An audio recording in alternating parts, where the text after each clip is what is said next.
అబ్బబ్బబ్బా ఏం వానలో ఏమో పోన్రి. ఆడ మద్రాసులా ఇటు ఆంధ్రాల పొట్టు పొట్టు ఆనలు పడుతున్నాయి. బువ్వ దొరుకుతలేదు, వాళ్ళకు జాగా కూడా దొరుకుతలేదు ఉండదందుకు. ఇక్కడికి ఏమో గొంతిన పడుతుంది. నాయకులకి మంగ్లీదేనా ఇది? అధికారులకు కార్యకర్తలకు నా గుండెపూర్వక నమస్సుమాంజలి. ఏం చేస్తున్నది ఈమె? నగర ప్రజల సమస్యల మీద సమోసా తింటూ సావధానంగా ఆలోచించడం జరిగింది. ఈ నస స్పీచ్ చూస్తే పొలిటికల్ స్మెల్ కొడుతుంది. ఫ్రీగా ఐప్యాడ్లు తీసుకొని అద్భుతమైన గేమ్లను డౌన్లోడ్ చేసుకునే అవకాశాలను పరిశీలిస్తున్నాం.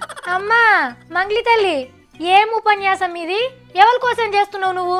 హే సావిత్రి, నీకు గుడ్ న్యూస్. రేపో మాపో ఎన్నికలు వస్తున్నాయి కదా జిహెచ్ఎంసీవి, అందుకే ఇట్లా స్పీచ్ ప్రాక్టీస్ చేస్తున్నా. అబ్బా అప్పటి సంది నిలబడి కాలు గుంతున్నాయి సావిత్రి.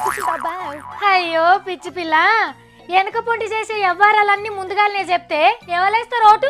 అరే గియన్ని చేస్తేనే కదా ఇంతకు ముందు వాళ్ళు కూడా గెలిచి కార్పొరేటర్లు అయిండ్రు. నీకేం సంబరం ఉన్నది గిన్లా? ఏం తెలియదు ఈమెకైతే. ఈసారి సగం సీట్లు లేడీస్కేనట. అయితే నేను బంజారా హిల్స్ కార్పొరేటర్ గా పోటీ చేస్తా, నువ్వు సికింద్రాబాద్ కార్పొరేటర్ గా పోటీ చేయి. మనల్ని ఎవరు నెగలనియాలమ్మా?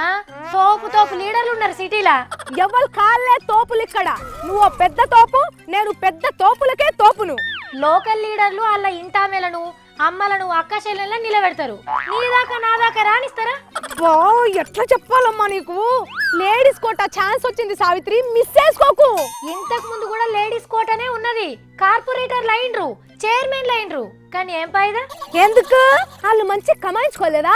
కమాయించుడు సంగతి అటు పెట్టు, మొత్తం మొగల పెత్తనమే. భార్య ప్లేస్ లో భర్త మీటింగ్ కోవుడు, అమ్మ ప్లేస్ లో కొడుకే పనులన్నీ సగబెట్టుడు. ఇక ఆడల లాభం ఏమున్నదల్లా? నాకేమైనా పెళ్ళైందా? మా అయ్య చదువుకోలేదు, మా తమ్ముడేమో బచ్చాగాడు, నాకు ఆ బాధ లేదు.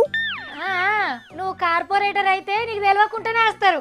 అంత సీన్ లేదాడా. ముందు నువ్వు నిలబడు. సికింద్రాబాద్ పద్మారావు సారు సత్తికి జాన్ జిగిరి దోస్తు, నీకు నిజంగా తప్పకుండా హెల్ప్ చేస్తాడు. నిలబడు.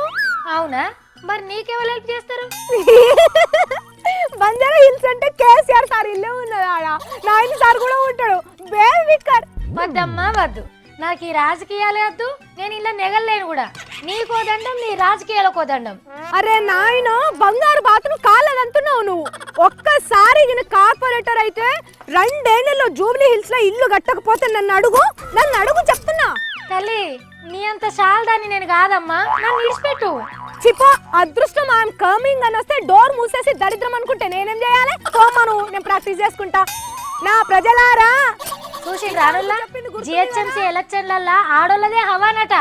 మరి అది గెలిచేదాకనే, గెలిచినాక ఏమైతుందో వేరే చెప్పాలి.